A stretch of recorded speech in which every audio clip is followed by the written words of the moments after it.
Hello, good morning. Welcome to the SPR lesson classes. Today we are going to start esterification reaction. Acidic nature of alcohol हम study कर रहे थे जिसमें हमने reaction with metals कर लिया था। आज हम करेंगे एस्टरिफिकेशन रिएक्शन। ये रिएक्शन आपने 10th क्लास में भी स्टडी किया था, ठीक है, जब आपने स्पोनिफिकेशन पार्ट को किया होगा चैप्टर नंबर 4 कार्बोनेट्स कंपाउंड के अंदर। देखिए esterification reaction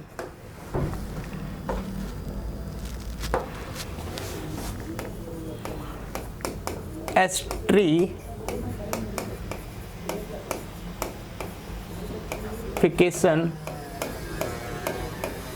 reaction. Esterification reaction में हम क्या करते थे, कार्बोक्सिलिक एसिड लेते थे, कार्बोक्सिलिक एसिड प्लस उसमें हम अल्कोहल ऐड करते थे। केमिकल प्रॉपर्टीज ऑफ अल्कोहल है तो अल्कोहल ही ऐड करेंगे, ठीक है। और यहाँ पे हम क्या, इससे हमारा क्या बनता था, एस्टर बनता था, प्लस में वाटर बनता था। बट ये रिएक्शन जब हम कराते थे तो ये रिएक्शन आपका जैसे ही एस्टर और वाटर का फॉर्मेशन होता था, एस्टर वाटर के साथ रिएक्ट करके वापस कार्बोक्सिलिक एसिड एंड अल्कोहल का फॉर्मेशन करता था। बट मुझे एस्टर का प्रिपरेशन करना है तो मुझे यहाँ से वाटर को रिमूव करना पड़ेगा। यहाँ से मुझे वाटर को रिमूव करने के लिए मैं इसके अंदर डिहाइड्रेटिंग एजेंट का यूज करूंगा। डिहाइड्रेटिंग एजेंट, वो डिहाइड्रेटिंग एजेंट मैं लूंगा कंसंट्रेटेड H2SO4, ठीक है। अब ये रिएक्शन देखो, अभी तो ये रिएक्शन आपका रिवर्सिबल इन नेचर का है, ठीक है, कि आपका कार्बोक्सिलिक एसिड जब अल्कोहल के साथ रिएक्शन करता है तो एस्टर प्लस वाटर का फॉर्मेशन करता है। बट जैसे ही एस्टर प्लस वाटर का यहाँ पे फॉर्मेशन होता है, एस्टर वापस किस में कन्वर्ट हो जाता है, कार्बोक्सिलिक एसिड एंड अल्कोहल में। तो ये रिएक्शन कैसा है, रिवर्सिबल इन नेचर का है। तो मैं क्या करूंगा, जैसे ही वाटर यहाँ पे बनेगा, इस वाटर को यहाँ से रिमूव करूंगा और उसको रिमूव करने के लिए मैं क्या करूंगा, एक डिहाइड्रेटिंग एजेंट का यहाँ पे यूज करूंगा। डिहाइड्रेटिंग एजेंट मैंने यहाँ पे क्या लिया, कंसंट्रेटेड H2SO4। तो अब ये रिएक्शन जैसे ही मैं इसका यूज करूंगा तो ये रिएक्शन आपका रिवर्सिबल नहीं रहेगा, ये रिएक्शन आपका सिर्फ और सिर्फ फॉरवर्ड डायरेक्शन में जाएगा। जब आप यहाँ पे क्या यूज करोगे, कंसंट्रेटेड H2SO4। ये क्या करता है, जैसे जैसे यहाँ पे वाटर बनता रहेगा, वाटर की कंसंट्रेशन को कम करता रहेगा और आपका रिएक्शन फॉरवर्ड डायरेक्शन में जाता रहेगा, ठीक है। तो रिएक्शन आप देख सकते हो, ऐसे भी लिख सकते हो, ये आपके पास कार्बोक्सिलिक एसिड है और ये आपके पास अल्कोहल है। तो यहाँ से किसका फॉर्मेशन होगा, RCOO R- plus H2O, clear. यहाँ पे आप H2SO4 का यूज करने वाले हो, कंसंट्रेटेड H2SO4, ठीक है। जैसे कि CH3 COOH प्लस CH3OH, तो फॉर्मेशन क्या होगा यहाँ से, CH3 COO CH3 plus H2O। This is the esterification reaction. और ये रिएक्शन काफी इंपॉर्टेंट रिएक्शन है आपके अकॉर्डिंग टू योर सिलेबस, ठीक है। इसमें हम कुछ बातें करने वाले हैं, इसके कुछ मेन पॉइंट्स देखने वाले हैं। देखिए एस्टरिफिकेशन रिएक्शन मैंने आपको एक्सप्लेन भी कर दिया। इन दिस रिएक्शन एक कार्बोक्सिलिक एसिड रिएक्ट करता है किसके साथ, अल्कोहल के साथ। किसकी प्रेजेंस में रिएक्शन करेगा, कंसंट्रेटेड H2SO4 की प्रेजेंस में करेगा, ठीक है, जिससे आपका एस्टर और वाटर का फॉर्मेशन होने वाला है। Okay, clear. ये तो मैंने आपको सबसे पहले ही बताया था। आप यहाँ पे देख सकते हो, आपके पास कार्बोक्सिलिक एसिड है और ये आपके पास अल्कोहल है, ठीक है। आपने इसके अंदर कंसंट्रेटेड H2SO4 यूज किया, जिससे आपका क्या बन गया, एस्टर बन गया प्लस वाटर बन गया। आप यहाँ पे CH3 यूज कर सकते हो, R की जगह पे भी आप CH3 यूज कर सकते हो। ये आपका एसिटिक एसिड है, ये आपका मिथाइल अल्कोहल है। आपने इसमें कंसंट्रेटेड H2SO4 लिया, जिससे आपका क्या बन गया, मिथाइल इथेनॉइड का फॉर्मेशन हो गया। ये रिएक्शन मैंने बताया था कि ये रिएक्शन किस नेचर का है आपका, ये रिएक्शन आपका रिवर्सिबल इन नेचर का है, ठीक है। मतलब कि रिएक्शन रिवर्स डायरेक्शन में जाएगा। यहां से क्या होगा, ये जो आपका एस्टर है इसका हाइड्रोलिसिस होगा और अगेन आपका कार्बोक्सिलिक एसिड एंड अल्कोहल का फॉर्मेशन होने लगेगा। तो मुझे सिर्फ और सिर्फ मुझे एस्टर चाहिए, तो मुझे क्या करना पड़ेगा, यहाँ से वाटर को हटाना पड़ेगा। जैसे जैसे यहाँ से वाटर हटेगा, वाटर की कंसंट्रेशन डिक्रीज करेगी, तो आपका रिएक्शन फॉरवर्ड डायरेक्शन में जाता रहेगा अकॉर्डिंग टू लीचेट-लायर प्रिंसिपल। ठीक है, तो मैंने यहाँ पे क्या लिखा है कि H2SO4 यहाँ पे एक डिहाइड्रेटिंग एजेंट है जो क्या करता है, जो वाटर आपका बनता है उस वाटर को ये एब्जॉर्ब कर लेता है, जिससे कि मेरा रिएक्शन प्रोसीड करता है किस डायरेक्शन में, फॉरवर्ड डायरेक्शन में प्रोसीड करता है। ये चीज मैंने आपको सबसे पहले बता दी थी। ठीक है, इस रिएक्शन का मैकेनिज्म भी आप देख सकते हो। रिएक्शन में आपने क्या लिया, कार्बोक्सिलिक एसिड लिया, और ये H+ कहां से आया, ये H+ आपका H2SO4 कंसंट्रेटेड, वो क्या आपका एक स्ट्रॉन्ग एसिड है जो H+ आपको प्रोवाइड कराएगा। ये H+ आपका ये जो ऑक्सीजन है, ये ऑक्सीजन इस H+ को अपने इलेक्ट्रॉन डोनेट करेगा, जिससे कि यहाँ पे OH का फॉर्मेशन होगा। ठीक है, ऑक्सीजन पे पॉजिटिव चार्ज, जब ये H+ यहाँ पे बैठेगा आगे, तो ये इलेक्ट्रॉन इधर शिफ्ट करेंगे, यस या नो, बिल्कुल, क्योंकि H+ को ऑक्सीजन ने अपने इलेक्ट्रॉन डोनेट किए तो ऑक्सीजन पे पॉजिटिव चार्ज आएगा, जिससे ऑक्सीजन का इलेक्ट्रॉन नेगेटिविटी बढ़ेगा, और यहां से ऑक्सीजन अपने इस बॉन्ड को अपनी तरफ शिफ्ट कराएगा, जिससे कि यहां पे आप देख सकते हैं बॉन्ड इधर शिफ्ट हुआ, और कार्बन पे कौन सा चार्ज आ गया, अब पॉजिटिव चार्ज आ गया, क्योंकि ये बॉन्ड ऑक्सीजन की तरफ शिफ्ट कर चुका है, क्योंकि ऑक्सीजन पे चार्ज कौन सा है, पॉजिटिव चार्ज है। ठीक है, अब यहां से आपके पास कार्बोकैटायन का फॉर्मेशन हो चुका है, और कार्बन पे 2 OH ग्रुप आपके ऐड हो चुके हैं। ठीक है, अब यहां पे क्या होगा कि जो अल्कोहल है, वो अल्कोहल अपने ऑक्सीजन, अल्कोहल के पास भी एक ऑक्सीजन होगा जो अपने लोन पेयर डोनेट करेगा कार्बन को, जिससे कि कार्बन और ऑक्सीजन के बीच में एक बॉन्ड का फॉर्मेशन होगा। देख सकते हो ये बॉन्ड का फॉर्मेशन हो चुका है, ये कार्बन था और ऑक्सीजन यहाँ से बॉन्ड बना चुका है। तो यहाँ से ऑक्सीजन इस इलेक्ट्रॉन को अपनी तरफ शिफ्ट करेगा और H+ जाएगा, यहाँ से इस पे अटैक करेगा, और यहाँ से आपका क्या बनेगा, आपका वाटर का फॉर्मेशन होगा। ठीक है, देखिए क्या हुआ, ये जो ऑक्सीजन का इलेक्ट्रोनेगेटिव पॉजिटिव था, ऑक्सीजन ने अपन ये इस बॉन्ड को अपनी तरफ शिफ्ट कराया, यहाँ से H+ बनेगा, जो H+ इस ऑक्सीजन पे अटैक करेगा, और यहाँ से आपका वाटर का फॉर्मेशन होगा। अगेन आप देख सकते हो यहाँ पे क्या आ चुका है, RCOR, और यहाँ पे ऑक्सीजन पे कौन सा चार्ज आ गया, पॉजिटिव चार्ज। ठीक है, बिल्कुल आएगा, क्योंकि यहाँ पे आपका क्या हो गया, यहाँ पे आपका यहाँ पे ये ऑक्सीजन इस अपने लोन पर जब यहाँ पे उतारेगा तो ये वहां यहाँ से वाटर का फॉर्मेशन होगा, और यहाँ से जैसे ही वाटर बनेगा ऑक्सीजन पे पॉजिटिव चार्ज।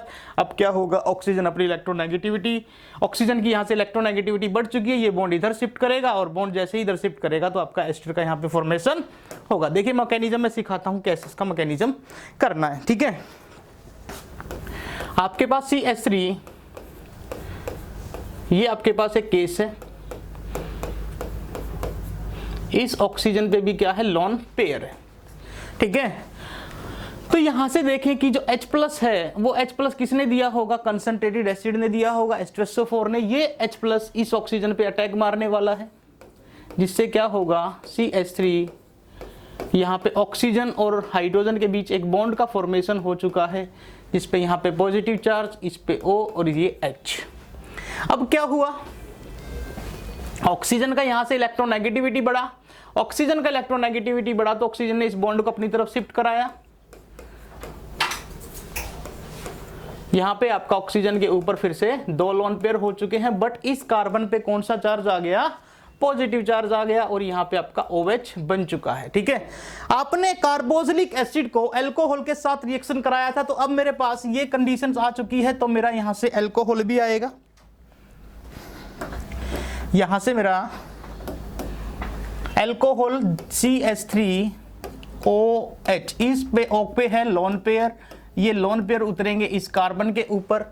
जैसे ही ये लोन पेयर इस कार्बन पे जाएंगे तो यहां से देखिए क्या होगा, CH3, यहाँ पे OH, यहाँ पे आपका ऑक्सीजन ने अपने लोन पेयर डोनेट कर दिए, तो ऑक्सीजन के 3 बॉन्ड बन चुके हैं, और ऑक्सीजन पे कौन सा चार्ज आ गया, पॉजिटिव चार्ज। ठीक है, अब क्या होगा, ऑक्सीजन का यहाँ से इलेक्ट्रोनेगेटिविटी बढ़ा तो यहाँ से H+ का फॉर्मेशन होगा, और ये H+ इस ऑक्सीजन पे जाके अटैक करेगा, जिससे कि क्या होगा, मेरा यहाँ से CH3C, यहाँ पे आपका वापस से ऑक्सीजन पे लोन पेयर बन चुका है। ठीक है, ये आपका CH3OCH3, और यहाँ पे हो गया आपका OH2। अच्छा, एक OH ग्रुप और भी था यहाँ पे, ध्यान से देखो, एक OH ग्रुप, इसको मैंने बनाया नहीं है, इसको यहाँ बना देता हूँ। ठीक है, तो यहाँ पे मेरा OH ग्रुप एक ये रहा। ठीक है, इस पे पॉजिटिव चार्ज आ गया ना, क्योंकि यहाँ से जो ऑक्सीजन गया वो इस पे ऑक्सीजन अपने लोन पर उसको डोनेट कर देगा। तो यहाँ से देख सकते हो कि ऑक्सीजन पे 2 हाइड्रोजन ऑक्सीजन के 3 बॉन्ड बन चुके हैं, और जब भी ऑक्सीजन के 3 बॉन्ड बनते हैं तो ऑक्सीजन पे चार्ज कौन सा होगा, पॉजिटिव चार्ज होगा। इस पे एक ही तो लोन पेयर है, एक लोन पेयर इसने H+ को डोनेट कर दिया। तो अब देखिए यहाँ से ये वाला मॉलिक्यूल वाटर की फॉर्म में बाहर निकल सकता है। तो ऑक्सीजन ने क्या किया, अपने लोन पेयर इसको नीचे उतारे, जिससे ये वाला कंडीशन क्या हो गया, आपका फुलफिल हो गया। यहाँ से H2O का फॉर्मेशन हुआ, प्लस अब देखिए ध्यान से, यहां से ये बॉन्ड इधर शिफ्ट किया, दैट इज यहाँ पे CH3, जैसे ही ये बॉन्ड इधर शिफ्ट करेगा तो ये वाला बॉन्ड इधर शिफ्ट कर जाएगा, मींस H+ जो आपका अपने स्टार्टिंग में कंसंट्रेटेड एसिड से लिया था वो वापस से रिमूव हो रहा है। और यहाँ पे क्या आ गया आपका C डबल बॉन्ड O, वापस से देख सकते हो C डबल बॉन्ड O, और ये वाला आपका क्या बन गया, OCH3, ये मेरा क्या बन गया, एस्टर बन गया। अब देखिए यहाँ पे कार्बन के ऊपर ऑक्सीजन कौन सा आया, ये चीज भी हम इसमें डिस्कस करने वाले थे। ये था मैकेनिज्म इस रिएक्शन का, ठीक है। देखिए अब इतना एस्टर का फॉर्मेशन हो चुका है। अब इसमें मैं एक बात बता दूं, इसकी हॉट्स इंफॉर्मेशन देखिए। In this esterification reaction we have shown that OH part of the carboxylic acid group and hydrogen atom of alcohol are removed as water. मतलब कि कार्बोक्सिलिक एसिड से H+ नहीं जाने वाला। कभी सोच रहे हो कार्बोक्सिलिक ये एसिड है, ये H+ देगा, ठीक है। यहां से हमें अल्कोहल का यहाँ पे एसिडिक नेचर स्टडी कर रहे हैं, तो अल्कोहल क्या करेगा, H+ का रिमूवल करेगा, और यहां से जो कार्बोक्सिलिक एसिड है उससे OH रिमूव होगा। तो देखिए यहाँ पे इसकी जो हॉट्स information, in this esterification reaction we have shown that जो OH पार्ट है कार्बोक्सिल ग्रुप का वो रिमूव होगा, और हाइड्रोजन जो एटम आएगा वो अल्कोहल से आएगा, तब आपका वाटर का फॉर्मेशन होगा।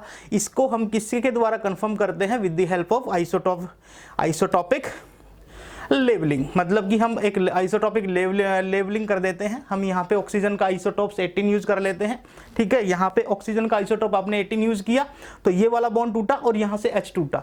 तो यहाँ पे देखा गया कि जो इथेनॉल मैंने भी बताया था ना, जो कार्बोक्सिलिक एसिड है उसका OH पार्ट जाता है और अल्कोहल का H पार्ट जाता है। इस बात को कंफर्म किसके द्वारा करते हैं, आइसोटॉपिक लेबलिंग के द्वारा। मतलब कि हम यहाँ पे आइसोटॉप ले लेते हैं, किसका, ऑक्सीजन का। कौन सा आइसोटॉप लेंगे, 18, ठीक है। तो यहां से देखेंगे कि यहां से OH हटेगा और यहां से आपका H हटेगा, जिससे कि आपका ये वाला ग्रुप यहां पे आके बैठेगा, CH3 C double bond O। यहां पे देखा गया एक्सपेरिमेंटली कि ये ऑक्सीजन कौन सा है, 18 वाला। मतलब कि ये जो ऑक्सीजन आया ये कहां से आया, अल्कोहल से आया, ठीक है। इसको बोलते हैं लेबल्ड अल्कोहल। ये लेबल्ड अल्कोहल है, मैंने यहाँ पे लेबल कर दिया, और लेबल कौन सा करा, 18 नंबर का लिया है, ठीक है। मतलब कि जो ऑक्सीजन मैंने यूज किया उसका जो आइसोटोप है वो 18, मीन्स उसका जो मास ऑक्सीजन के आइसोटोप्स होते हैं ना ऑक्सीजन के भी 16, 18, तो मुझे यहाँ पे जो आइसोटोप लिया मैंने 18 वाला, ठीक है।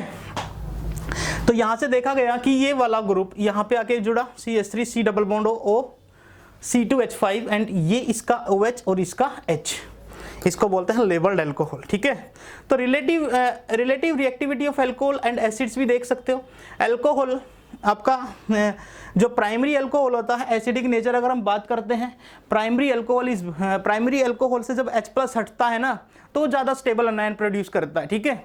ये मैंने सबसे पहले बताया था कि जो आपका CH3 इससे जो H+ जाता है इस पे नेगेटिव बनता है। सेकेंडरी की बात करें, इससे आपका CO-,